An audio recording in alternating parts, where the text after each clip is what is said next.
देखो पोषक पदार्थ,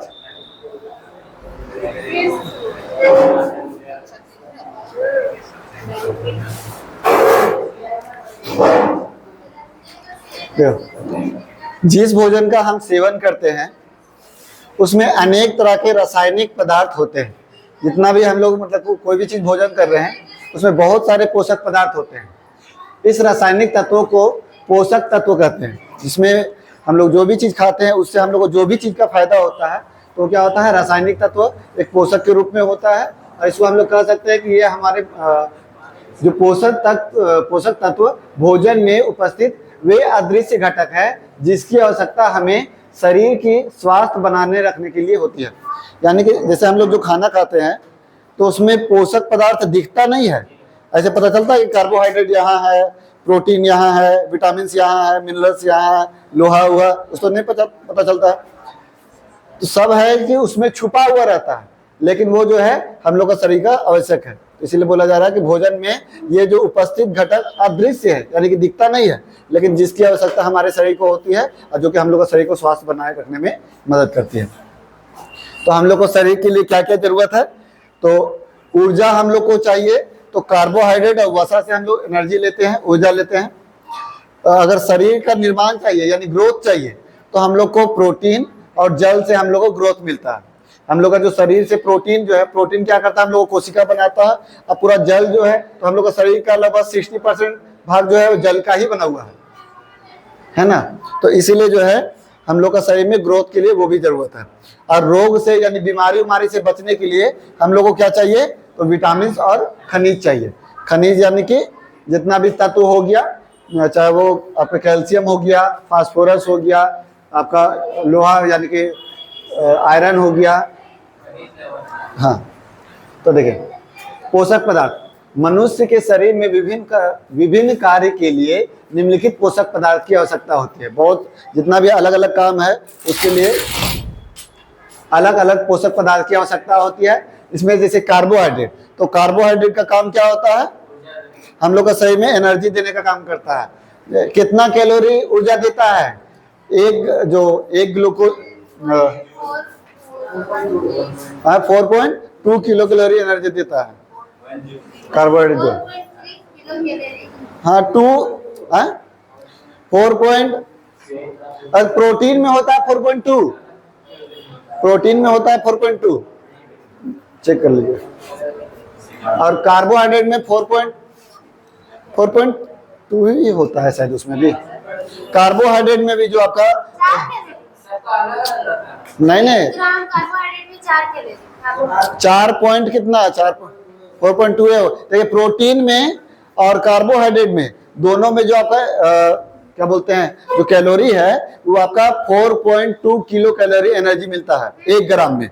1 ग्राम कार्बोहाइड्रेट और 1 ग्राम आपका जो प्रोटीन है, ये दोनों से हम लोग को 4.2 किलो कैलोरी एनर्जी देता है। हम लोग का शरीर जो है ना उसको अगर बढ़िया से मतलब कि पूरा जरूरत है तो हम लोग को 2500 किलो कैलोरी एनर्जी की जरूरत पड़ता है, ठीक है। और जो कि हम लोग का 1 ग्राम कार्बोहाइड्रेट जो है वो 4.3 किलो कैलोरी एनर्जी दे देता है। अब जितना ज्यादा वर्कआउट कीजिएगा, यानी अगर हार्ड वर्कआउट कर रहे हैं तो आपको 3000 जैसे क्या होता है कि मेल को लगभग 2800 के आसपास में किलो कैलोरी एनर्जी की जरूरत पड़ता है, और जो फीमेल होता है उसको 2200 से 2500 किलो कैलोरी का एनर्जी का जरूरत पड़ता है। तो एनर्जी कौन देगा, तो हम लोग का कार्बोहाइड्रेट देगा। अब कार्बोहाइड्रेट और वसा ये भी क्या करता है, हम लोग का एनर्जी देने का काम करता है। तो ये 1 ग्राम वसा जो है ना वो 9.3 कैलोरी ऊर्जा देता है, 9.3 किलो कैलोरी एनर्जी देता है। तो देखिए ये कम देता है, ये ज्यादा देता है, लेकिन जो है ना इसको पचाने के लिए थोड़ा सा दिक्कत है, लेकिन कार्बोहाइड्रेट तुरंत पचता है। इसीलिए हम लोग जो है खाना को लेकर मतलब लेते हैं तो उसमें कार्बोहाइड्रेट का मात्रा हम लोग का ज्यादा होता है। फिर उसके बाद प्रोटीन, तो प्रोटीन क्या काम करता है, तो हम लोग का शरीर में ग्रोथ करने का काम करता है। हम लोग का शरीर को ग्रोथ करने का काम करेगा, रिपेयर करने का काम करेगा। रिपेयर कैसे करेगा? तो हम लोग का जो शरीर में कोशिका जो है यानी सेल जो है वो डिवाइड होता है, तो क्या होता है, मर गया कोशिका तो डिवीजन होकर के और उसको मेकअप कर देता है। तो डिवीजन करने के लिए मदद कौन करेगा? तो आपका प्रोटीन ही है जो आपको मदद करेगा। विटामिन क्या करता है? तो हम लोग का शरीर में जो भी बीमारी उमारी होता है तो उसको रक्षा करने के लिए हम लोग को विटामिन का जरूरत होता है। उसके बाद खनिज लवण। खनिज लवण में क्या है कि जैसे हम लोग को आयरन का जरूरत है, हम लोग को कैल्शियम का जरूरत है, ये सब चीज जो है हम लोग को फास्फोरस का जरूरत है। तो वो सब चीज हम लोग को कहाँ से मिलेगा? तो यही खनिज लवण इसमें आता है। तो अब मान लो कि हम लोग को आयरन का कमी हो जाएगा, तो आयरन का कमी हो जाएगा तो खून बनेगा ही नहीं। अगर खून नहीं बनेगा तो हम लोग को कौन सा बीमारी हो जाएगा? खून की कमी से कौन सा बीमारी हो? एनीमिया नामक रोग हो जाता है। तो वही आपका खून में क्या रहता है? हीमोग्लोबिन। हाँ, सब वही है ये। तो उसके बाद अब मान लीजिए कि आपको शरीर में कैल्शियम का कमी हो जाएगा, तो क्या हो जाएगा? आपको हड्डी जो है बहुत दर्द देगा, मतलब कि बहुत, हाँ वो तो रिकेट्स तो होगा ही विटामिन डी की कमी से। तो विटामिन डी की कमी से आपका रिकेट्स हो जाता है तो अलग हो गया। लेकिन कैल्शियम की कमी से, जैसे कैल्शियम का कमी होगा तो देखे होंगे कि जैसे बहुत ज्यादा वर्कआउट करते हैं या दौड़ने वोड़ने जो जाता है तो क्या बोला जाता है कि पैर बहुत ज्यादा दर्द दे रहा है तो कैल्शियम का गोली खा लो। तो कैल्शियम का गोली क्या होता है कि वो दर्द थोड़ा ठीक करता है। फिर उसके बाद फास्फोरस जो है, तो हम लोग का जैसे शरीर जो हड्डी है वो कमजोर हो गया है तो हम लोग फास्फोरस लेते हैं, तो क्या होता है हम लोग शरीर को हड्डी जो है वो मजबूत बनाने में मदद करता है। तो ये सब क्या है? हम लोग का खनिज लवण में आता है। ठीक है। और उसके बाद जल तो है, जल सबसे इंपॉर्टेंट है क्योंकि हम लोग का शरीर जो है वो पूरा 60% हिस्सा वो पूरा जल का ही है। पूरा शरीर जो है वो 60% लगभग जल ही बना हुआ है, जल से ही बना हुआ है। तो अब हम लोग एक एक करके देखते हैं कि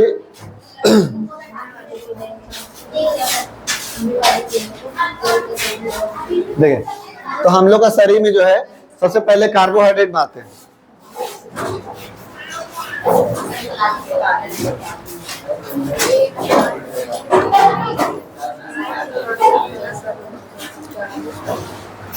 तो हम लोग का शरीर में जो है कार्बोहाइड्रेट का निर्माण, तो कार्बोहाइड्रेट जो है हम लोग के शरीर में एनर्जी देने का काम करता है।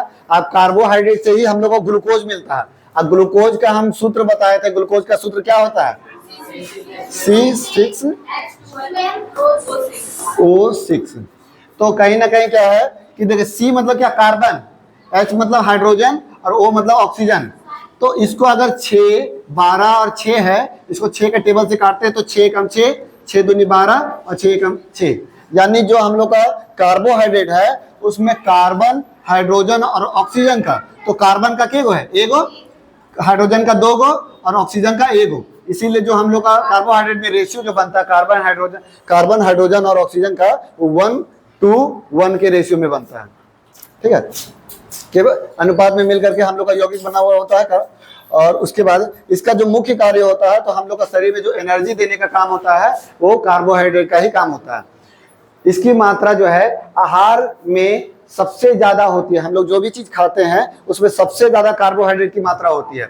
और हमारे शरीर में लगभग 55 से 65% जो प्रतिशत जो आपका ऊर्जा है वो कार्बोहाइड्रेट से ही मिलता है।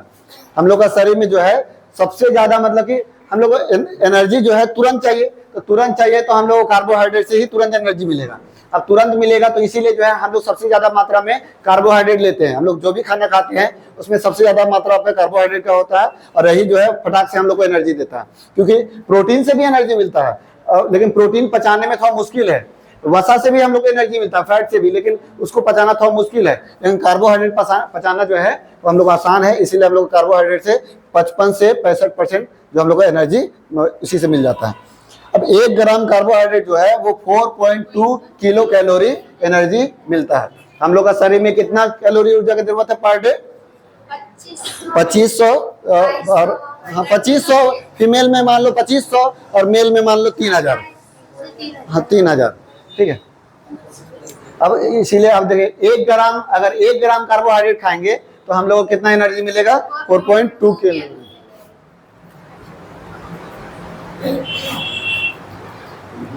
अब देखिए कार्बोहाइड्रेट हम लोग को कहाँ कहाँ से मिलता है? तो जितना भी अनाज है, चाहे वो गेहूं हो, जौ हो, मक्का हो, चावल हो, शहद हो आपका ये आलू हो, केला हो, अमरूद, जितना भी गुड़, गन्ना, शकरकंद, ये सब जितना भी है वो सब में हम लोगों को कार्बोहाइड्रेट मिलता है।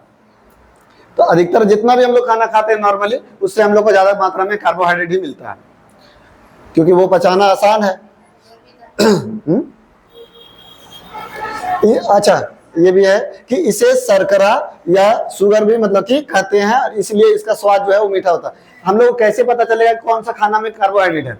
तो रोटी जो है, यानी आटा खा रहे हैं तो रोटी खा रहे हैं, तो रोटी जब बहुत चिबाइएगा ना तब मीठा लगता है। ऐसे मतलब खाएं और वो पार कर दिए तो नॉर्मली, लेकिन बहुत ज्यादा चिबाने के बाद क्या होता है कि रोटी का जो है वो शर्करा निकलता है, वो शुगर टाइप से यानी मीठा टाइप से लगता है। तो इससे पता चलेगा कोई भी चीज चिबाइए, बहुत ज्यादा चिबाइएगा तो जब भी मीठा टाइप से लगेगा यानी उसमें कार्बोहाइड्रेट है। ठीक है, तो ये क्या है, एक तरह का शुगर का ही यानी शर्करा का ही रूप है, जो कि आपको जहां पर भी मीठा लगेगा वहां पर आपको कार्बोहाइड्रेट मिलेगा ही मिलेगा। अब कार्बोहाइड्रेट जो है वो 3 प्रकार के पाए जाते हैं। एक तो हम लोग नॉर्मली सब देख रहे हैं कि ग्लूकोज जो है वो कार्बोहाइड्रेट का रूप है।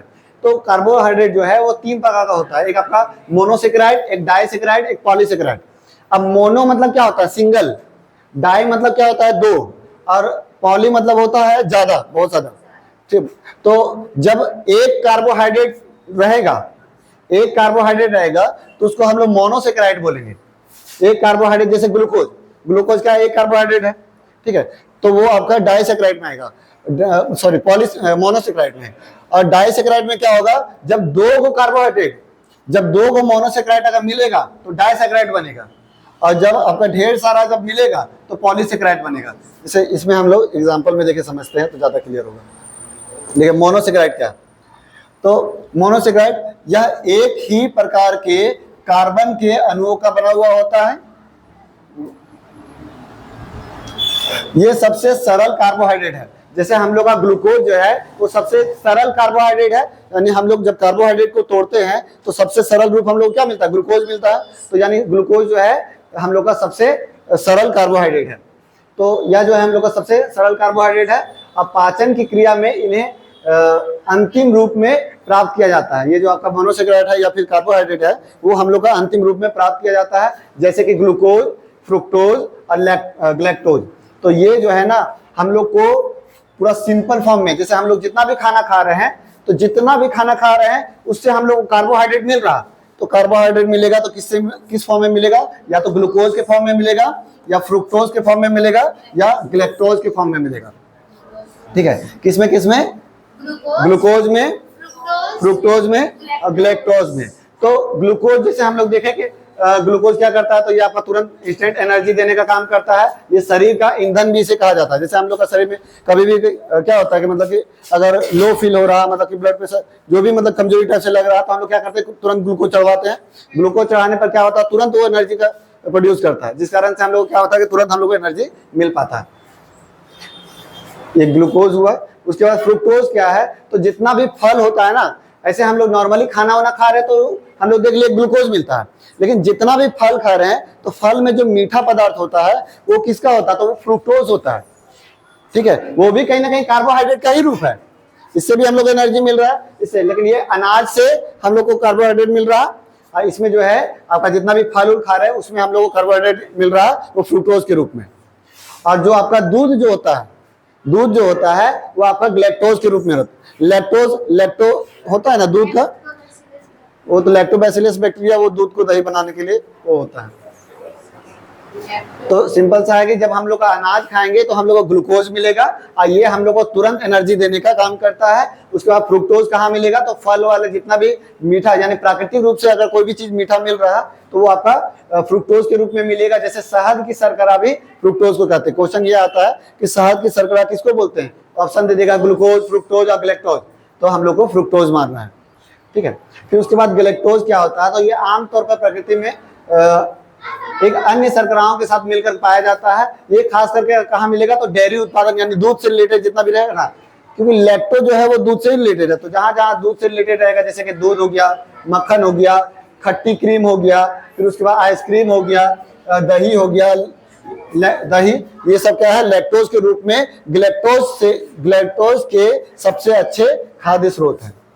ठीक है, तो हम लोग को कितना तरह का मतलब कि ये होता है कार्बोहाइड्रेट, कौन कौन सा? अरे ये आपका ये क्या था? जो कार्बोहाइड्रेट है वो 3 प्रकार के होते हैं। एक आपका कौन कौन सा? तो मोनोसेक्राइड क्या होता है उसमें, मतलब कौन कौन सा एग्जांपल है मोनोसेक्राइड में?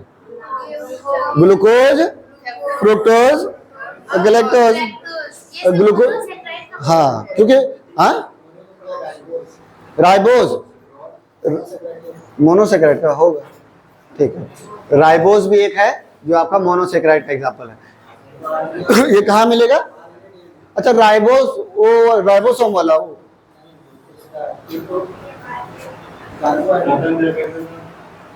ठीक है। तो मोनोसेक्राइड में हम लोग का 3 चीज मिला, ग्लूकोज, फ्रुक्टोज और ग्लैक्टोज। उसके बाद है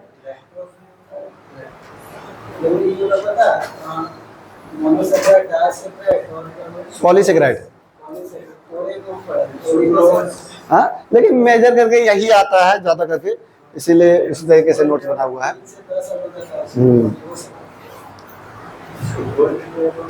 उसके बाद है डाइसेक्राइड। डाइसेक्राइड में क्या है? डाई मतलब होता है 2, यानी कि जब 2 मोनोसेक्राइड जुड़ेगा। मोनोसेक्राइड में क्या क्या था? तो ग्लूकोज था, ग्लूकोज, फ्रुक्टोज और ग्लैक्टोज। तो जब 2 को मोनोसेक्राइड मिलेगा तब वो जो अणु बनता है वो डाइसेक्राइड में बनता है। तो हम लोग को ये याद रखना होगा कि जैसे आपका देखिए ग्लूकोज को, ये ग्लूकोज क्या है? मोनोसेक्राइड है, और फ्रुक्टोज क्या है? मोनोसेक्राइड है। जब 2 को मिला मोनोसेक्राइड तो ये जो सुक्रोज बना वो क्या है? डाइसेक्राइड, ठीक है। तो क्वेश्चन ये आता है कि ग्लूकोज और फ्रुक्टोज मिलकर क्या बनता है? सुक्रोज। ग्लूकोज को ग्लूकोज के साथ मिलाएंगे तो क्या बनेगा? और ग्लूकोज को ग्लैक्टोज के साथ में मिलाएंगे तो क्या बनेगा? लैक्टोज। तो ये जो 3 को आपका है जो कि डाइसेक्राइड का एग्जांपल है, ठीक है। बताइए ग्लूकोज को ग्लूकोज के साथ मिलाएंगे तो माल्टोज। शुरू वाला याद करेगा। ग्लूकोज को आपका लैक्टोज के साथ मिलाएंगे, ग्लैक्टोज के साथ मिलाएंगे तो ग्लैक्टोज के साथ मिलाएंगे तो लैक्टोज, लैक्टोज। ग्लूकोज को ग्लूकोज के साथ मिलाएंगे तो माल्टोज, और ग्लूकोज को फ्रुक्टोज के साथ मिलाएंगे तो सुक्रोज, सुक्रोज, ठीक है। एक बार दिखाइए ना, फिर से अरे पम्मी बताएगी, देख लो जल्दी से। ग्लूकोज को फ्रुक्टोज के साथ मिलाएंगे तो सुक्रोज, ग्लूकोज को ग्लूकोज के साथ मिलाएंगे तो माल्टोज, और ग्लूकोज को ग्लैक्टोज के साथ मिलाएंगे तो लैक्टोज, ठीक है। ये बोली सर, अभी तो बोली थोड़ा देरी में पूछेंगे, पहले बोलने देंगे तब ना, ठीक है। तो सुक्रोज क्या होता है? तो सुक्रोज जैसे देखिए गन्ने और गुड़ की जो शर्करा होती है उसमें हम लोग का सुक्रोज पाया जाता है। गन्ने और गुड़ की जो शर्करा होती है उसमें हम लोग क्या मिलेगा? सुक्रोज मिलेगा। या टेबल शुगर जो होता है यानी चीनी, चीनी में क्या होता है? सुक्रोज होता है। वो ग्लूकोज नहीं, यानी वो सिंपल फॉर्म नहीं होता है, वो डाइसेक्राइड वाला होता है। यानी जो चीनी होता है वो आपका क्या है? सुक्रोज के फॉर्म में होगा, यानी डाइसेक्राइड रहेगा। उसके बाद माल्टोज। तो माल्टोज किस में रहेगा? तो जो जौ है, ज्वार है, यानी जो मोटा अनाज जो होता है ना, जौ, ज्वार, मक्का, गेहूं, अंकुरित जो अनाज की जो शर्करा होती है, जैसे हम लोग जब अंकुरित अनाज जब खाते हैं तो बहुत ज्यादा चिबाइएगा तो वो भी मीठा लगता है, तो वो क्या होगा? वो आपका माल्टोज के फॉर्म में होता है, यानी वो भी क्या है? डाइसेक्राइड है, ठीक है। शराब में भी माल्टोज ही पाया जाता है। शर्करा यानी शुगर, ठीक है। फिर उसके बाद लैक्टोज जो है, तो लैक्टोज आपका दूध में पाया जाता है। लैक्टोज जितना भी हम लोग ऊपर भी पढ़े, जितना भी आपका दूध से रिलेटेड जितना भी मिलेगा वो आपका लैक्टोज वाला रहेगा। हाँ बताइए कार्बोहाइड्रेट कितने प्रकार के होते हैं? कौन कौन सा? बोलो बोलो। मोनोसेक्राइड, डाइसेक्राइड और पॉलीसेक्राइड। मोनोसेक्राइड में क्या क्या एग्जांपल है?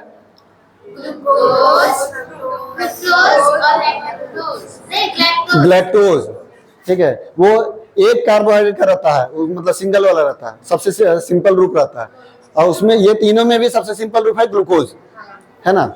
अब उसके बाद जो डाइसेक्राइड है उसका किसका किसका मिलकर के क्या क्या बनता है?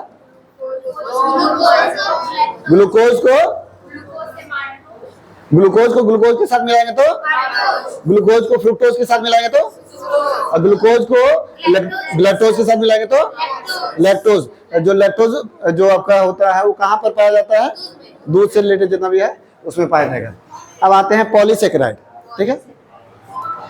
तो जब सबसे जटिल, ये जो है सबसे जटिल शर्करा है, यानी ये पचाना जो है ना थोड़ा मुश्किल है ना। शुरू में जो मोनोसेकेराइड था वो पचाना बहुत आसान था, जो डाइसेकेराइड है वो पचाना थोड़ा सा मुश्किल था, लेकिन जो पॉलीसेकेराइड है वो पचाना और ज्यादा मुश्किल है, ठीक है।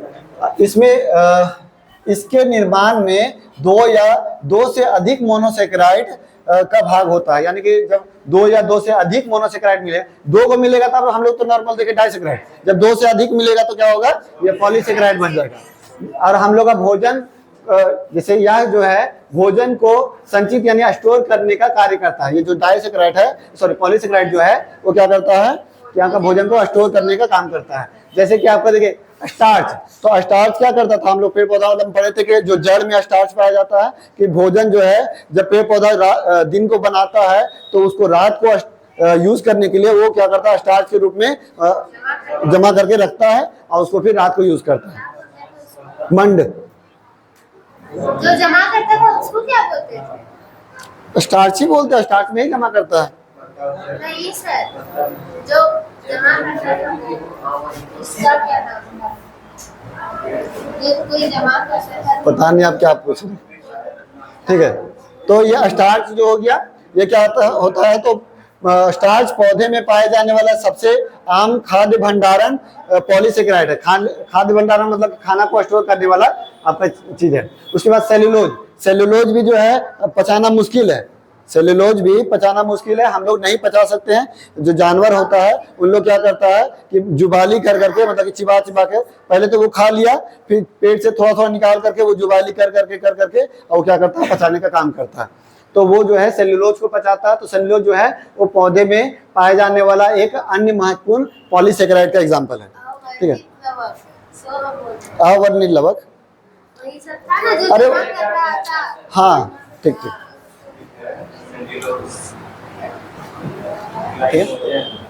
पॉलीसेकेराइड में एक और है आपका ग्लाइकोजेन। ग्लाइकोजेन जो है, तो ग्लाइकोजेन जानवरों में प्रमुख भंडारण पॉलीसेकेराइड का रूप होता है। जैसे हम लोग जब भी हम लोग खाना वाना खाते हैं तो बहुत ज्यादा मतलब जो एनर्जी यूज कर लिए वो तो ठीक है, लेकिन जब एनर्जी जो बच गया है ना तो वो ग्लाइकोजेन के रूप में जमा हो जाता है हम लोग का, जो कि ग्लाइकोजेन जो है वो यकृत और मांसपेशियों में संग्रहित हो जाता है, यानी कि स्टोर हो जाता है। यानी हम लोग का जो मांस है और जो आपका लीवर है उसमें आपका स्टोर हो जाता है, और जानवरों के ऊर्जा आरक्षित के रूप में ये काम करता है। यानी कि हम लोग को एनर्जी देने का, जब उसका मान लो कि हम लोग जो भी चीज खाएं उससे हम लोग एनर्जी निकाल लिए, अब फिर हम लोग कुछ नहीं खा रहे तो हम लोग जो बचा हुआ जो ग्लाइकोजेन के रूप में जमा है उसको फिर हम लोग यूज करके एनर्जी रिलीज करेंगे।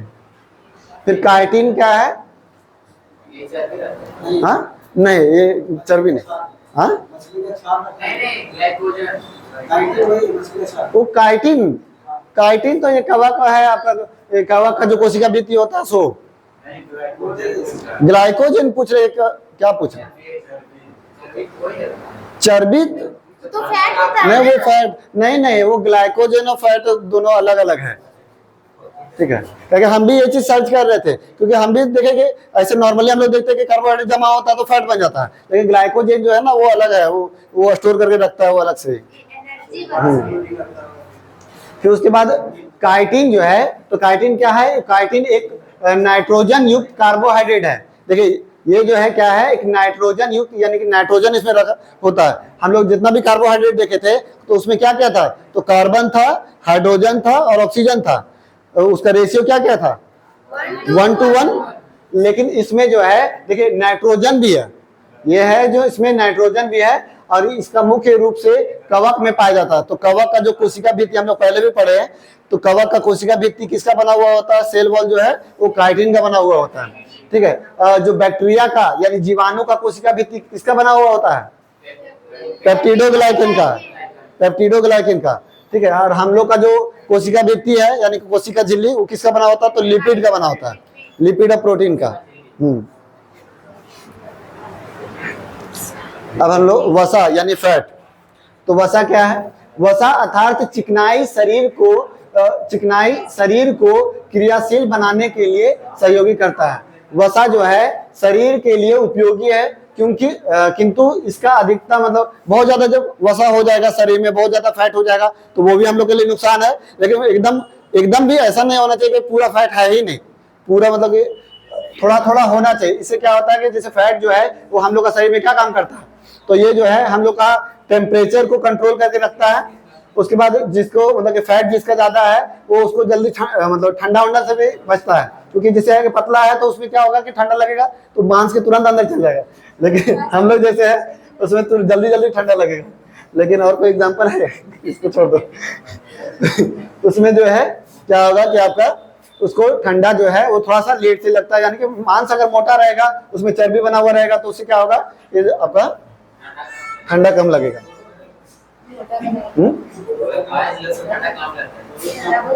हाँ नहीं, रहने दीजिए। तो ये हो गया वसा जो है अर्थात चिकनाई। ये हो गया कि आपका बहुत ज्यादा होने पर क्या होता है कि अधिक आपका नुकसान करता है। सामान्यतः हमारे शरीर में वसा जो है वो लिपिड के रूप में होता है। जो हम लोग का शरीर में जो वसा है वो लिपिड के रूप में होता है। इसमें कार्बन, हाइड्रोजन और ऑक्सीजन विभिन्न मात्राओं में उपस्थित होता है। तो हम लोग का जो आपका जो वसा है उसमें कार्बन, हाइड्रोजन और जो ऑक्सीजन है, कहीं ना कहीं देखिए हम लोग का जो वसा है वो कहीं ना कहीं कार्बोहाइड्रेट का ही रूप है। तो कार्बोहाइड्रेट जो में क्या क्या रहता है, तो कार्बन रहता है, हाइड्रोजन रहता है और ऑक्सीजन रहता है। उसी तरीके से ये भी है कि आपको वसा में भी वही चीज मिलेगा, कार्बन मिलेगा, हाइड्रोजन मिलेगा और ऑक्सीजन मिलेगा। दोनों एक ही चीज है, खाली बस ये है कि थोड़ा मतलब कि हाँ क्या चीज, इसका भी वही है वो कार्बन नहीं, ये रेशियो उस रेशियो में नहीं रहता, नहीं इसका रेशियो फिक्स नहीं रहता, लेकिन यही चीज पाया जाता है। कार्बन, हाइड्रोजन और ऑक्सीजन ही होता है, लेकिन इसका फिक्स रेशियो जैसे उसमें 1-2-1 पड़े, उसमें ऐसा नहीं है। अब ये जो है वसा, तो वसा इसमें क्या होता है कि सामान्यतः अगर 20 डिग्री टेम्परेचर पे ताप पर ठोस अवस्था में होता है। ये क्या होता है कि आपका जो 20 डिग्री टेम्परेचर पे ये ठोस अवस्था में होता है, किंतु यदि वह इस ताप पर अगर द्रव अवस्था में है तो इसी को हम लोग तेल बोलते हैं। वसा जो है अगर 20 डिग्री टेम्परेचर पे अगर मान लो कि लिक्विड फॉर्म में है तो उसी को हम लोग तेल बोलेंगे, और आपका ठोस में है तो उसको फैट बोलेंगे। हाँ वही नहीं, वो तो तेलीय ग्रंथि होता है जो हम लोग का वो निकलेगा।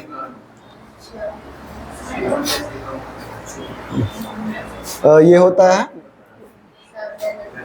सामान्यतः एक वयस्क व्यक्ति 20 से 30% ऊर्जा जो है वो फैट से उसको लेने के लिए रहता है। जैसे हम लोग को कार्बोहाइड्रेट से कितना % एनर्जी ले रहे थे, हम लोग का शरीर में कार्बोहाइड्रेट से कितना % एनर्जी मिलता है? नहीं 55 से 65% है ना। हम लोग का शरीर में जो कार्बोहाइड्रेट से जो हम लोग एनर्जी लेते हैं वो 55 से 65%, लेकिन जो आपका वसा से यानी फैट से जो एनर्जी लेते हैं वो 20 से 30%। ठीक है, और इसमें जो है 1 ग्राम वसा जो है वो 9.3 किलो कैलोरी हम लोग को एनर्जी देता है। हम लोग का जो कार्बोहाइड्रेट था वो 1 ग्राम कार्बोहाइड्रेट कितना एनर्जी दे रहा था? 4.2 किलो कैलोरी एनर्जी दे रहा था, और वसा जो है वो कितना देता है? 9.3 किलो कैलोरी हम लोग को एनर्जी देता है। तो वसा जो है उसको क्या कहाँ मिलेगा? तो मक्खन में, घी में, दूध में, पनीर में, अंडा और की जो जर्दी होती है, यानी अंडा का जो अंदर वाला भाग है ना येलो वाला, उसमें, और मांस में, तेल में, ये सब चीज में आपको मिलेगा। अब देखिए जो फैट होता है, फैट भी आपका 3 प्रकार का होता है। तो एक होता है संतृप्त वसा सैचुरेटेड फैट, एक होता है असंतृप्त वसा अनसैचुरेटेड फैट, और एक होता है ट्रांस फैट। ठीक है, सबसे नुकसानदायक कौन है? Trans fat. ठीक है, हम लोग पढ़ेंगे। तो संतृप्त वसा जो है वो रक्त में कोलेस्ट्रॉल के स्तर को बढ़ाती है। तो कोलेस्ट्रॉल मतलब क्या? गाढ़ा बनाना। जो ब्लड है उसको गाढ़ा बनाने का काम करता है। और हम लोग का ब्लड जो है वो गाढ़ा रहेगा तब अच्छा है या पतला रहेगा तब अच्छा है? पतला रहेगा तब अच्छा है, क्योंकि वो अच्छे तरीके से सर्कुलेट हो पाएगा। और गाढ़ा रहेगा तो क्या होगा कि वो अच्छा तरीके से सर्कुलेट नहीं होगा, जिस कारण से हम लोग को क्या होता है कि हार्ट उट में अगर मान लो कि जमा ज्यादा हो गया, हार्ट अटैक ये सब भी हो सकता है। ठीक है, तो इसकी मात्रा जो है कोलेस्ट्रॉल को बढ़ाने में मदद करता है। इस प्रकार की वसा जो है का सेवन कम मात्रा में करना चाहिए, मतलब करना चाहिए लेकिन कम मात्रा में करना चाहिए। जैसे कि आपका मक्खन हो गया, पनीर हो गया, मांस हो गया, घी हो गया, डालडा हो गया, ये सब में कोलेस्ट्रॉल बढ़ाने वाला चीज होता है, जो कि आपको क्या करता है, तो नॉर्मल खाइए तो ठीक है, लेकिन बहुत ज्यादा जब एक्सेस मात्रा में खाइएगा तो फिर वो नुकसानदायक होता है। देखिए, हम लोग के शरीर के लिए सबसे बढ़िया रहता है आपका असंतृप्त वसा, अनसेचुरेटेड फॉर्म। तो इसमें क्या होता है, अनसेचुरेटेड जो है वो वास्तव में हमारे स्वास्थ्य के लिए अच्छा है। ये क्या है, हम लोग के स्वास्थ्य के लिए अच्छा है, यह हमारे दिल यानी हार्ट के स्वास्थ्य को बनाए रखने में मदद करता है। ठीक है, और हमारे शरीर के हानिकारक जो कोलेस्ट्रॉल को हटाने में भी मदद करता है। जो हम लोग का हानिकारक कोलेस्ट्रॉल है, यानी कि जो हम लोग का ब्लड को गाढ़ा बना रहा है ना, उसको हटाने में जो आपका अनसैचुरेटेड फैट जो है वो मदद करता है।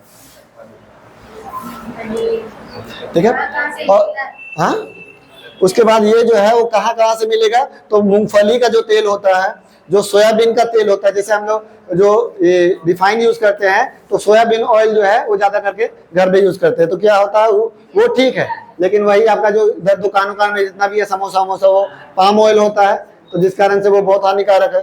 फिर उसके बाद जैतून का तेल हो गया, फिर सूरजमुखी का तेल हो गया, काजू हो गया, क्या पूछे, हाँ जैतून हम देखे नहीं है, क्या देखो, हाँ सूरजमुखी का तेल वो अलग होता है, सनफ्लावर ऑयल। हाँ,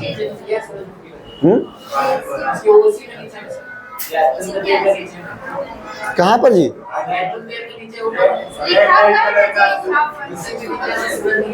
वो तो लिखा हुआ है, वो पूछ रही है कि कहाँ पर मिलता है। नहीं, ठीक है, देखिए, ठीक है। उसके बाद ट्रांस वसा, इसे खाने से हमारे शरीर को बुरे कोलेस्ट्रॉल जो है उसको बढ़ाता है। अब जैसे जो ट्रांस वाला है, देखिए हम लोग 3 प्रकार का पढ़े हैं फैट, एक होता है सेचुरेटेड फैट, एक अनसेचुरेटेड फैट, एक होता है ट्रांस फैट। तो सेचुरेटेड फैट जो है वो हम लोग का शरीर में मतलब कि बहुत ज्यादा मात्रा में नहीं होना चाहिए। हम लोग उसका स्रोत क्या था, तो मक्खन, मतलब कि जो घी मक्खन ये सब जितना भी था, मांस था, डालडा उल्डा वो सब है। हाँ, अनसेचुरेटेड फैट में क्या क्या एग्जांपल था, तो आपका जो सोयाबीन ऑयल हो गया, मूंगफली ऑयल हो गया, जैतून का तेल हो गया, सनफ्लावर ऑयल हो गया, काजू बादाम, ये सब चीज। अब देखिए ट्रांस फैट क्या होता है, ट्रांस फैट जो है इन्हें खाने से हमारे शरीर में बहुत बुरे जितने भी कोलेस्ट्रॉल है ना, उसकी मात्रा बढ़ जाती है। अब ये क्या होगा कि हम लोग का कोलेस्ट्रॉल का मात्रा बढ़ेगा तो हम लोग का खून क्या होगा, गाढ़ा हो जाएगा, गाढ़ा होगा, तथा अच्छे कोलेस्ट्रॉल की मात्रा को कम भी करता है। जो अच्छा कोलेस्ट्रॉल है उसको घटाएगा, अब बुरा कोलेस्ट्रॉल है उसका बढ़ाएगा, जिस कारण से क्या होगा, इसके कारण हार्ट में यानी दिल में जो है आपका बीमारी होती है। यानी कि सिंपल सा कि ब्लड जो है बहुत ज्यादा सर्कुलेट करना चाहिए तभी अच्छा है। अब क्या होगा कि बहुत ज्यादा गाढ़ा हो जाने पर क्या होगा कि हार्ट में ही ना पंप करते हैं ब्लड को, तो वहीं पर जमा हो जाएगा।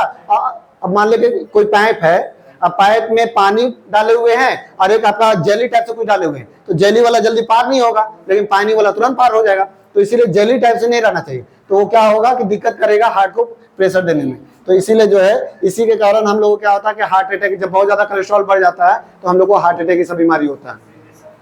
अब एग्जाम्पल जैसे फास्ट फूड, अभी पिज्जा, कुरकुरे भी जो है पीछे देखिएगा ना, तो कुरकुरे के पीछे में लिखा हुआ रहता है कि आपका ट्रांस फैट जो है वो उसमें परसेंटेज लिखा हुआ रहेगा या ग्राम करके लिखा हुआ रहेगा, 0.1 ग्राम, 0.2 ग्राम, इस तरीके से करके लिखा हुआ रहता है। हाँ, जैसा पिज्जा, मोमोज, बर्गर उर्गर जितना है, चाउमीन,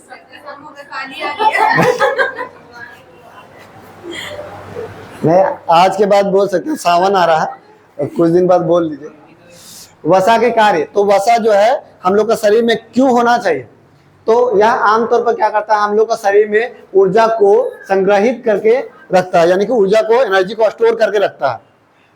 जो त्वचा के नीचे जमा होता है, जो हम लोग का क्या होता है कि चमड़ा के नीचे जो है वो जमा होता है चर्बी, वसा जो है विशेष रूप से मानव शरीर में एक सुरक्षात्मक परत का कार्य करता है। यानी कि सिंपल सा है कि हम लोग को जो है वो सुरक्षा देने का काम करता है। अगर मान लो कि जैसे है ऐसे हम लोग का पतला शरीर है तो कुछ मारेगा तो डायरेक्ट हड्डियों में चोट लगेगा, लेकिन अगर पूरा मोटा मोटा मांस रहेगा, पूरा चर्बी रहेगा तो मारेगा बस वही मांसे में दाग लगेगा, हड्डी में चोट नहीं लगेगा।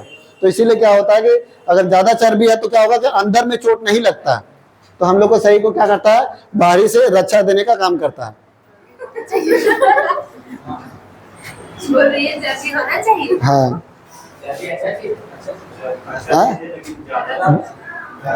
ज्यादा भी अच्छा चीज नहीं है, थोड़ा थोड़ा होना चाहिए। एक्टिविटी होना चाहिए, उसके बाद चर्बी अच्छा चीज। हाँ शरीर में एक्टिविटी होना चाहिए, एक्टिविटी लेवल रहेगा, चर्बी अच्छा चीज। उसके बाद है सुरक्षात्मक परत का कार्य करता है। और वसा जो है शरीर के अंगों को बाहरी आघात से बचाने का काम करता है। यानी बाहर से अगर चोट उठ लगता है तो जैसे मान लो कि किसी को है और कोई मोटा तगड़ा आदमी है, देखिए वो जो चाइना वाला जो होता है तो उन लोग क्या करता है, जैसे उन लोग गिरेगा तो उन लोग कुछ दीवार में टकरा भी जाएगा तो उन लोग को चोट नहीं लगेगा। हम लोग टकराएंगे तो डायरेक्ट हड्डियों में यहीं पर लगेगा। तो क्या होगा कि हम जितना भी है तो जितना ज्यादा मतलब चर्बी रहेगा उतना ज्यादा हम लोग को बाहर से चोट लगने में मदद करेगा। वसा जो है शरीर के तापमान को भी बनाए रखने में मदद करता है। यानी कि हम लोग का टेम्परेचर को तुरंत मतलब कि तुरंत निकलने नहीं देता। हम लोग का जो बॉडी का जो टेम्परेचर है वो बनाए रखने में मदद करता है। इसीलिए ठंडा में मोटा लोगों को कम ठंडा लगता है। और जैसे है कि महिलाओं में फैट ज्यादा पाया जाता है। अरे हंसने वाला बात रियलिटी है। चीज बता रहे हैं। तो महिलाओं में फैट ज्यादा पाया जाता है, इसलिए ठंडा में उन लोगों को ठंडा नहीं लगता है, और खास करके शादी में। तो वसा जो है वो स्वस्थ कोशिकाओं का क्या कहता है, वसा स्वस्थ कोशिका कार्य को बढ़ावा देता है। स्वस्थ कोशिका कार्य को स्वस्थ कोशिका के कार्य को बढ़ा देता है, बढ़ावा देता है, ऐसा तो कुछ वही समझ है। स्वस्थ कोशिका के कार्य को बढ़ावा देता है। सेल जैसे धीरे धीरे काम कर रहा है, उसको एनर्जी दे दिया। अरे वो तो ऐसा कुछ जरूरी नहीं। ठीक है, देखिए ऊंट के कुबर वाला जो हिस्सा होता है, जैसे ऊंट जो होता है उसमें देखे होंगे कि ऊपर में जो मतलब गोल टाइप से रहता है वो क्या होता है, तो चर्बी होता है। ऊपर में जो मतलब कि नहीं होता, हाँ ऊपर का जो कुबर वाला जो हिस्सा होता है ना वो मतलब कि थोड़ा हिलते रहता है, चलेगा तो ना तो पूरा जेली टाइप से रहता है, लेकिन वो कुबर वाला हिस्सा वो चर्बी का बना हुआ होता है, तो वो वसा का ही रूप होता है। ये भी आपका ये है।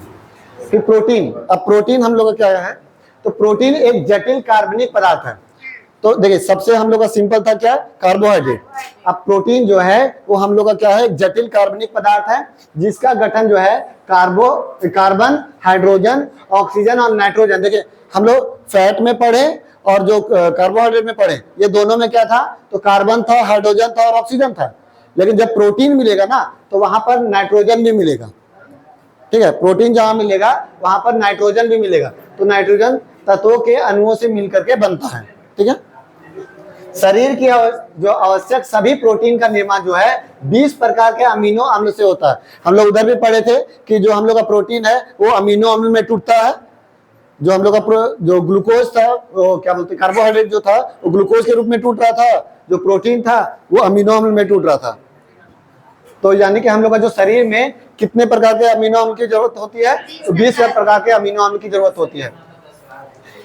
शारीरिक वृद्धि और अंगों के मरम्मत के लिए प्रोटीन ही जिम्मेदार होता है। यानी कि प्रोटीन ही है जो हम लोग का मांस को बढ़ाता है, हम लोग का कोशिका को डिवीजन करने में, यानी सेल को विभाजन करने में मदद करेगा। अब जितना भी हम लोग का चोट उट लगा या फिर जितना भी सेल मारा उसको मेकअप करने का काम कौन करेगा, प्रोटीन ही करेगा। अब देखिए तो इसमें 20 प्रकार के जो हम लोग का जरूरत होता है, उसमें 10 जो है वो हम लोग का शरीर जो है वो स्वयं बना लेता है, तो हम लोग को बाहर से उसको लेना नहीं पड़ता है। लेकिन जो 10 है उसको हम लोग को बाहर से भोजन में लेना पड़ता है। तो 20 प्रकार का जो अमीनो अम्ल का जरूरत है उसमें 10 जो है वो शरीर खुद से बना लेता है और 10 जो है हम लोग भोजन से प्राप्त करते हैं। अब अमीनो अम्ल जिस बंध में जिस बंध के द्वारा जुड़कर प्रोटीन का निर्माण करते हैं उसको क्या बोलते हैं, तो पेप्टाइड बंध बोलते हैं। ये रट लीजिए इसको कि आपका अमीनो अम्ल क्या होता है कि जिस बंध के द्वारा जुड़कर प्रोटीन का निर्माण करते हैं उसे क्या कहते हैं, तो पेप्टाइड बंध बोलते हैं, पेप्टाइड बॉन्ड बोल रहे हैं। हमारे शरीर में 15 से 17% प्रोटीन का, मतलब कि पूरा जो शरीर है वो प्रोटीन का ही बना हुआ होता है। हम लोग का जो शरीर है उसमें 15 से 17% क्या बना हुआ है, प्रोटीन का ही बना हुआ है। अब प्रोटीन जो है वो 1 ग्राम प्रति ग्राम जो प्रोटीन है वो कितना एनर्जी देता है, 4.2 किलो कैलोरी एनर्जी देता है। हम लोग का जो कार्बोहाइड्रेट जो था वो भी कितना दे रहा था, 4.2 ही दे रहा था। जो हम लोग का वसा जो था वो कितना दे रहा था, 9.3 दे रहा था। लेकिन जो प्रोटीन है वो हम लोग का कितना देता है, 4.2 ही देता है। यानी कार्बोहाइड्रेट और प्रोटीन दोनों एक ही देता है, और वसा जो है वो 9.3 देता है। देखिए प्रोटीन का स्रोत क्या है, तो दूध हो गया, पनीर हो गया, दाल हो गया, मांस हो गया, मछली, अंडा। और अंडा में ज्यादा करके प्रोटीन जो है ना वो व्हाइट वाला भाग में होता है। जो व्हाइट वाला भाग है, जो भी जिम जाता है तो वो क्या करता है कि जो अंदर वाला पीला वाला भाग है ना वो नहीं खाता है, वो व्हाइट वाला ही भाग खाता है, क्योंकि उसी में प्रोटीन होता है। और अंदर वाला में ज्यादा करके फैट होता है, तो वो उसको हटा करके उसे फेंक देगा और व्हाइट वाला ही भाग खाता है। प्रोटीन का कार्य, तो हम लोग का शरीर का निर्माणकारी पदार्थ है, यानी कि हम लोग का शरीर में निर्माण करने का काम, यानी कोशिका को बनाने का काम, मांस को बनाने का काम कौन करेगा, प्रोटीन ही करता है। यह कोशिका तथा ऊतकों का निर्माण और मरम्मत करने का काम भी प्रोटीन ही करेगा। वही चीज रिपीट हो रहा है। यह शरीर को वृद्धि और के लिए भी उत्तरदायक होगा, क्योंकि शरीर को डेवलपमेंट करने में भी वही मदद करेगा। जितना भी शरीर में टूटे फूटे जो अंग है, टूटे फूटे अंग मतलब कि गोड़ हाथ टूटने वाला वो नहीं, मतलब कि जितना भी सेल उल मर उड़ गया है उसको जो है मरम्मत करने का काम कौन करेगा, प्रोटीन ही करेगा। फिर उसके बाद प्राकृतिक रूप से सोयाबीन में सबसे ज्यादा मात्रा में प्रोटीन पाया जाता है। हाँ कितना प्रतिशत वो तो नहीं पता, लेकिन हम बहुत पहले पढ़े हैं लेकिन हम भूल गए, तो चेक कर लो तो कि प्रोटीन जो है सोयाबीन में कितना प्रतिशत होता है। इसीलिए जो है ना, देख सोयाबीन का जो दाना खाइएगा ना उसको फुला के 10 गो दाना में ही आपको हालत खराब हो जाएगा। 40% के आसपास में ना, 36 से 40% के आसपास में आपका, ठीक है। तो कभी सोयाबीन का दाना जो है वो पानी में डालकर इसको खाए हैं, सोयाबीन दाना है ना, बहुत हार्ड होता है वो, उसको पचाना ना बहुत मुश्किल होता है। वो 10 दाना ही मतलब काफी होता है, ज्यादा एक मुट्ठा खा लीजिएगा तो उस दिन फिर तो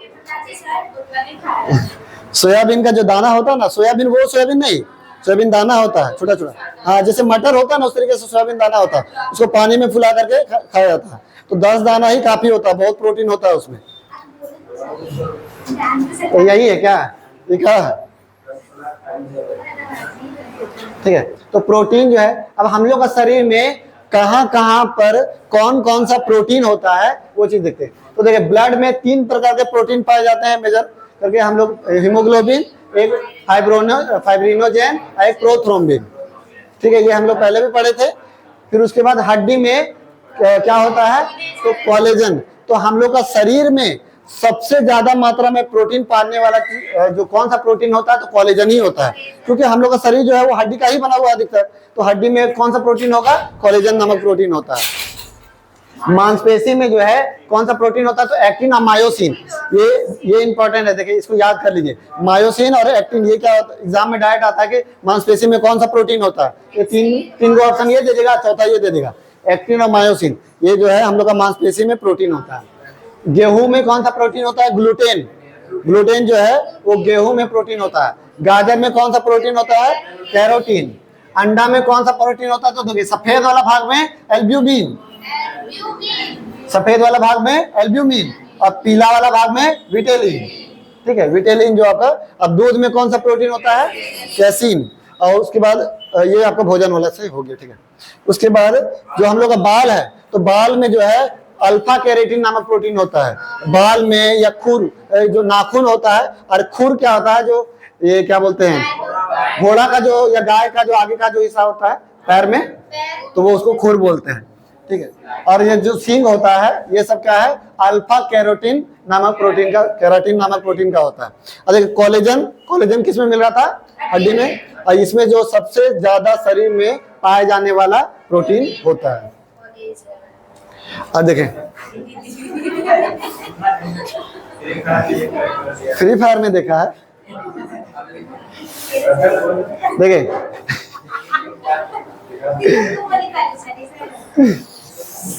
प्रोटीन की कमी से होने वाले रोग, कौन कौन सा रोग होता है? तो क्वासियोरकर और मरासमस, दो गो रोग होता है जो कि देखिए प्रोटीन की कमी से एग्जाम में आएगा कि प्रोटीन की कमी से कौन सा रोग होता है, तो क्वासियोरकर और मरासमस, ये दो गो प्रोटीन का कमी से होता है। तो क्वासियोरकर में क्या होता है कि बच्चों का जो एक खास करके बच्चा में पाया जाता है, इसमें क्या होगा कि मानसिक जो है मानसिक वृद्धि रुक जाता है, और उसमें क्या होगा कि पूरा शरीर सूख जाएगा और पेट फूल जाता है। ठीक है, इसमें क्या होगा क्वासियोरकर में। और मेरास्मस में क्या होगा, इसमें इसको सूखा रोग भी बोलते हैं, और इसमें हाँ मेरास्मस को सूखा रोग भी बोलते हैं, और इसमें क्या होता है पूरा शरीर जो है पूरा दुबला पतला हो जाता है। क्या क्वासियोरकर में शरीर का कैसे और दुबला पतला हो जाएगा, पेट फूल जाएगा, और माइंड डेवलप नहीं होता है, बच्चा तरह बुद्धि रहेगा, कितना बड़ा होते जाएगा ना बच्चे तरह बुद्धि रहेगा। अब आते हैं खनिज लवण। तो खनिज लवण में, तो खनिज लवण यानी क्या क्या, जो हम लोग का तत्व होता है, कैल्शियम हो गया, फास्फोरस हो गया, आयरन हो गया, ये सब चीज। तो खनिज लवण अकार्बनिक पदार्थ है, और जो कि आपका मानव शरीर का लगभग 29 खनिज तत्वों की आवश्यकता होती है। हम लोग शरीर में जो है टोटल कितने खनिज लवण की आवश्यकता होती है? 29, लेकिन हम लोग 29 टोटल पढ़ना नहीं है, जो जो इंपॉर्टेंट है हम लोग वही पढ़ेंगे। इसकी आवश्यकता होती है, इसमें सबसे पहला है कैल्शियम। तो कैल्शियम जो हम लोग का पूरा शरीर का जो हड्डी बना हुआ है वो किसका बना हुआ है? कैल्शियम का। तो हड्डी और दांतों का निर्माण जो है वो कैल्शियम से होता है। दूध, मांस, हरी पत्तियां, पत्तीदार जो सब्जियां होती है उसमें ये कैल्शियम पाया जाता है। इसकी कमी से कौन सा रोग होता है? तो ऑस्टियोपोरोसिस। ऑस्टियोपोरोसिस रट लीजिए इसको, ऑस्टियोपोरोसिस नामक रोग होता है। कैल्शियम की कमी से कौन सा रोग होगा? ठीक है, ऑस्टियो यानी हड्डी को बोलते हैं, ऑस्टियोलॉजी जो है हड्डी का अध्ययन को बोलते हैं। तो हड्डी से आपको कैल्शियम याद हो जाएगा तो ऑस्टियोपोरोसिस। ठीक है, अब ये होता है। अब इसमें क्या होता है, इसकी कमी से हड्डियों में दर्द होता है और कमजोरी महसूस होता है। ठीक है, हम लोग का हड्डी में दर्द महसूस होगा और कमजोरी महसूस होगा, इसीलिए जो है तो हम लोग को जो है कैल्शियम का दवा ऊपर से लिया जाता है जब हड्डी उड्डी दर्द देता है। तो उसके बाद दूसरा है फास्फोरस। तो फास्फोरस क्या करता है? तो यह हड्डियों और दांतों को मजबूती प्रदान करता है। जो हड्डी है और दांत है उसको मजबूती प्रदान देने में कौन करेगा मदद? तो फास्फोरस करेगा। यह जो है तंत्रिका तंत्र को सही से कार्य करने में भी सहायता देता है। जैसे हम लोग का ब्रेन, जैसे कुछ भी हो रहा है तो तुरंत ब्रेन को मैसेज जाता है, तो यानी कैसे जाता है? तो वही आपका तंत्रिका तंत्र से, यानी आपका न्यूरॉन सिस्टम से, तो उसको जो है अच्छी तरीके से वर्क करवाने में कौन मदद करता है? तो फास्फोरस करता है। ये कहाँ पर पाया जाएगा? तो चावल में, मूंगफली में, सोयाबीन में, पनीर में, ये सब चीज में आपका पाया जाएगा। आयरन, तो यह जो है रक्त में पाए जाने वाले हीमोग्लोबिन का प्रमुख घटक है। तो हीमोग्लोबिन में जो है वो क्या पाया जाता है? आयरन पाया जाता है। यह जो है रक्त का निर्माण करने में सहायता देता है। यह क्या करता है कि रक्त का निर्माण करने में सहायता देता है। या हरी सब्जी जैसे कि पालक का जो साग है उसमें सबसे ज्यादा आयरन का मात्रा होता है। तो हरी सब्जियों, अमरूद, अंगूर, ये सब चीज में आपको मिलेगा क्या? आयरन। हाँ, कहे नहीं रहेगा, वो अच्छा नहीं लगता है तो उसमें लोहा निकल थोड़ी ना जाता है, उसमें लोहा तो रहेगा ना।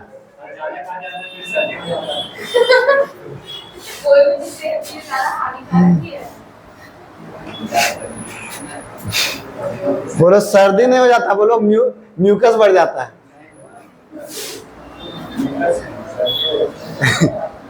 यह जो है तो आयरन जो है यह आपका ये पाया जाता है। अब इसकी कमी से, आयरन जब हम लोग की कमी हो जाएगा तो कौन सा रोग होता है? जब खून की कमी से भी एनीमिया रोग बोलेंगे। अब वही आयरन जो है वो खून ही बनाता है, तो उसकी कमी से भी हम लोग एनीमिया नामक रोग होता है।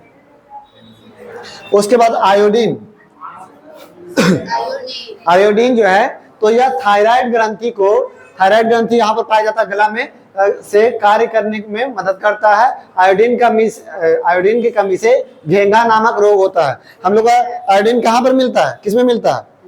नमक में। नमक में आयोडीन नहीं मिलता है, नमक डाला जाता है। हाँ, तो जो खाते हैं उसमें तो मिलता है ना। हाँ, तो नमक में ठीक है, तो नमक में आयोडीन नहीं होता है। वो उसमें क्या होता है, ब्लैक ब्लैक टाइप से जो छोटा छोटा दाना जो दिखता है वही आपका आयोडीन होता है। हाँ, दूध में। तो यह जो है जो समुद्री आपका जो भोजन होता है, जैसे आपका सी फूड जो होता है ना, उसमें आपको ज्यादा करके आयोडीन मिलेगा। दूध में मिलेगा, अंडा में मिलेगा, मांस में मिलेगा, ये सब चीज में आपको मिलता है। बढ़िया सर, बढ़िया। उसके बाद जल। तो जल हम लोग का शरीर के लिए सबसे इंपॉर्टेंट है। तो शरीर के विकास के लिए जल अत्यंत आवश्यक है, क्योंकि जो मानव शरीर का लगभग 65 से 70% भाग जो है वो जल से ही निर्मित होता है। ठीक है, शरीर में उपस्थित अपशिष्ट एवं विषैले पदार्थ को जल में घुल करके वो क्या करता है कि बाहर निकाल देता है। जो हम लोग का जितना भी हानिकारक जो भी चीज है ना, उसको क्या करता है, हम लोग जितना भी जल पी रहे हैं तो क्या होता है, जितना भी हानिकारक चीज है वो जल घुला करके और बाहर निकाल देने में मदद करता है। ठीक है, जल जो है हमारे शरीर में ताप को पसीना तथा वाष्पन द्वारा नियंत्रित करता है। हम लोग को टेम्परेचर को कंट्रोल करने का काम करता है जल, जो कि आपको मतलब पसीना निकलता है तो क्या होता है, देखते हैं कि हम लोग बहुत ज्यादा, जैसे शरीर में हीट है बहुत ज्यादा, जब हम लोग को या फिर बुखार लग गया तो हम लोग क्या करते हैं, पूरा ओढ़ के सो जाते हैं, तो हम लोग का पसीना निकल जाता है। तो क्या होता है कि पानी जो निकल गया तो हम लोग का बॉडी टेम्परेचर ठीक हो गया, बुखार खत्म। तो ये जो है वो जल जो है मदद करता है बॉडी टेम्परेचर को कंट्रोल करने में। जल जो है वो भोजन में उपस्थित पोषक पदार्थ की अवशोषण करने में भी मदद करता है, जैसे अवपोषण में मदद करता है। अवशोषण है ना, अवपोषण बोल रहे हैं, अवशोषण वही तो शुरू में पढ़े थे। जैसे हम लोग कोई भी चीज खा रहे हैं तो खा रहे तो बहुत जटिल में है, अब वो थोड़ा सा उसको पानी से उसको पतला करेंगे तभी उसमें ना अब्जॉर्ब कर पाएंगे। अब बहुत कठोर पदार्थ रहेगा तो उसको तो अब्जॉर्ब नहीं कर पाएंगे, इसीलिए अब्जॉर्ब करने के लिए जो है जल का मिला हुआ होना जरूरी है। हम लोग कोई भी चीज खाना वाना खाते हैं तो पचेगा कैसे, जब पानी नहीं पिएंगे तो हम लोग पचेगा नहीं, क्योंकि पानी के साथ मिल करके वो फिर नॉर्मल हो जाएगा, पतला पतला हो जाएगा, फिर उससे हम लोग जो भी चीज जरूरत है वो हम लोग बाहर निकाल लेंगे। खत्म। अब पूछ लेते हैं, हम शुरू से एक बार पूछते हैं। तो सबसे पहला हम लोग पढ़े थे कार्बोहाइड्रेट। तो कार्बोहाइड्रेट कितने प्रकार के होते हैं? 3 प्रकार के होते हैं। कौन कौन सा? Monosaccharide, disaccharide, polysaccharide. मोनोसेक्राइड जो है उसमें एक तरह के कार्बोहाइड्रेट से बना हुआ होता है। एग्जाम्पल में क्या क्या है? कोज, फ्रुक्टोज, ग्लैक्टोज। सुक्रोज नहीं, ग्लूकोज, फ्रुक्टोज और ग्लैक्टोज। लैक्टोज भी नहीं, ग्लैक्टोज। ठीक है, हाँ। उसके बाद है डाइसेक्राइड। डाइसेक्राइड जो है उसमें, अच्छा ये डाइसेक्राइड में कौन कौन सा, जैसे आपको ग्लूकोज को फ्रुक्टोज के साथ मिलाएंगे तो क्या बनेगा? ग्लूकोज को ग्लूकोज के साथ मिलाएंगे तो ग्लूकोज को ग्लैक्टोज के साथ मिलाएंगे तो लैक्टोज बनेगा। ठीक है, उसके बाद जो सुक्रोज है उसका एग्जांपल बताइए। गन्ना में भी आपका सुक्रोज पाया जाता है। ठीक है, उसके बाद माल्टोज। तो माल्टोज कहाँ पर पाया जाएगा? माल्टोज ऐसे तो शराब में जो है वो माल्टोज पाया जाता है। ठीक है, उसके बाद पॉलीसेक्राइड। तो पॉलीसेक्राइड में क्या क्या पढ़े थे?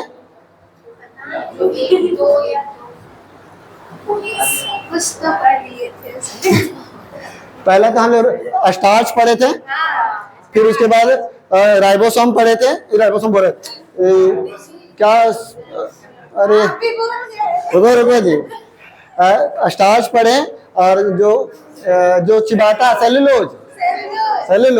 सेलुलोज पढ़े थे। उसके बाद और 2 क्या पढ़े थे? हम भी भूल गए।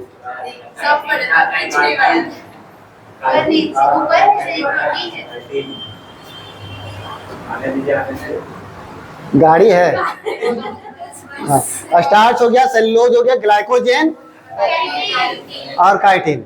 ठीक है, तो ग्लाइकोजेन और काइटिन, तो ये आपका जो है जो स्टार्च है वो कहाँ पर मिलेगा? तो भोजन को स्टोर करने में मतलब कि मदद करता है पेड़ पौधे में, हाँ पौधे में। सेलुलोज भी आपका पौधे में ही पाया जाता है।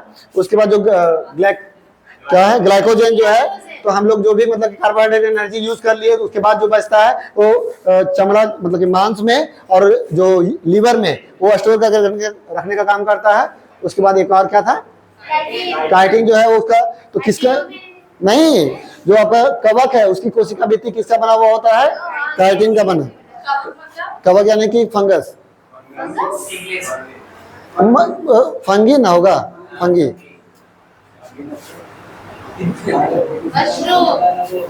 वही उसी का ही रूप है वो।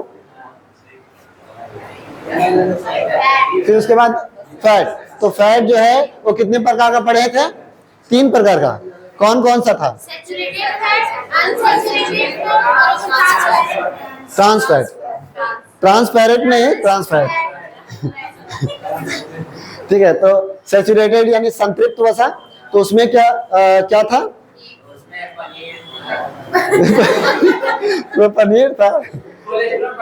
कोलेस्ट्रॉल बढ़ाने में ये करता है, बढ़ाता है, तो इसीलिए हम लोग बहुत ज्यादा उसका सेवन नहीं करना चाहिए। एग्जाम्पल में क्या था,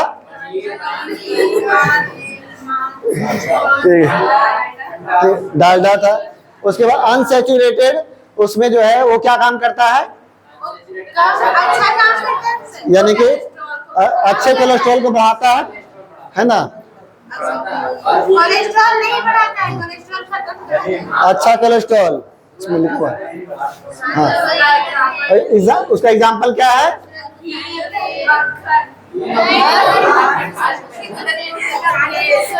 सूरजमुखी का तेल, जैतून का तेल,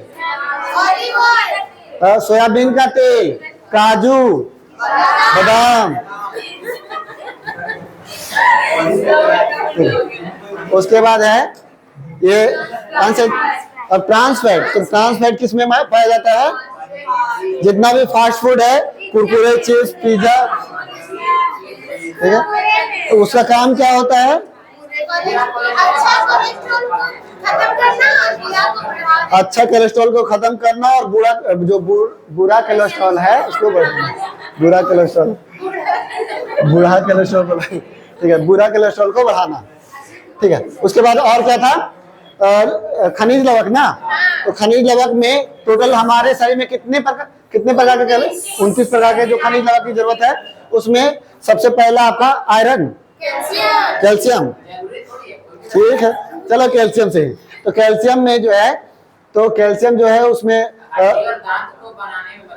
हड्डी और दांत को जो है, हाँ नहीं वो मजबूत करने में फास्फोरस, हाँ मजबूत देने में जो है वो फास्फोरस मदद करेगा, बनाने में कैल्शियम मदद करेगा। उसकी कमी से कौन सा रोग होता है,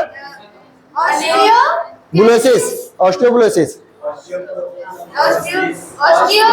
अरे कितना मेहनत से बोल रहे हैं जी, तुमको एक तो नाम ही याद हुआ हमको,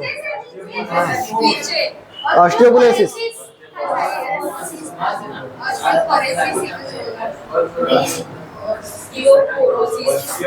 पोरोसिस था, ऑस्टियोपोरोसिस, ठीक है, ऑस्टियोपोरोसिस। इसमें क्या होता है कि हम लोग इसकी कमी से क्या क्या होता है, तो आपका शरीर में हड्डी में दर्द उर्द देने लगता है और शरीर कमजोर लगता है, इस टाइप से। उसके बाद फास्फोरस, तो फास्फोरस का काम क्या था, दांत और हड्डी को मजबूत बनाने का काम करता है। इसमें और कुछ था, इसमें कहाँ पर पाया जाता है, किसमें पाया जाता है, तो चावल हो गया, मूंगफली हो गया, सब अनाज में, सोयाबीन, पनीर। उसके बाद आयरन, तो आयरन का काम क्या होता है, ब्लड यानी हीमोग्लोबिन का एक प्रमुख घटक है जो कि ब्लड बनाने में मदद करता है। इसकी कमी से कौन सा रोग होगा, एनीमिया नामक रोग होगा। ये कहाँ पर पाया जाएगा, कौन सा, नहीं ये कौन सा, हाँ कौन सा, हाँ और जितना भी हरी सब्जियां है उसमें पाया जाता है। उसके बाद आयोडीन, तो आयोडीन की कमी से कौन सा रोग होता है, तो ये जो आयोडीन जो है वो किसमें, कौन सा जो है खाना में हम लोग को मिलता है, समुद्री जो सी फूड जो होता है, समुद्री जो भोजन, उसमें हम लोग को होता है। इसकी कमी से घेंगा नामक रोग हो जाता है। उसके बाद जल, तो हम लोग का शरीर जो है वो कितना % जल से बना हुआ है, 65 से 70%। और ये जो है हम लोग का शरीर को क्या करता है कि कोई भी चीज मतलब खाना वाना खाए हैं उसको ऑब्जर्व करने के लिए, पोषक पदार्थ ऑब्जर्व करने में मदद करता है।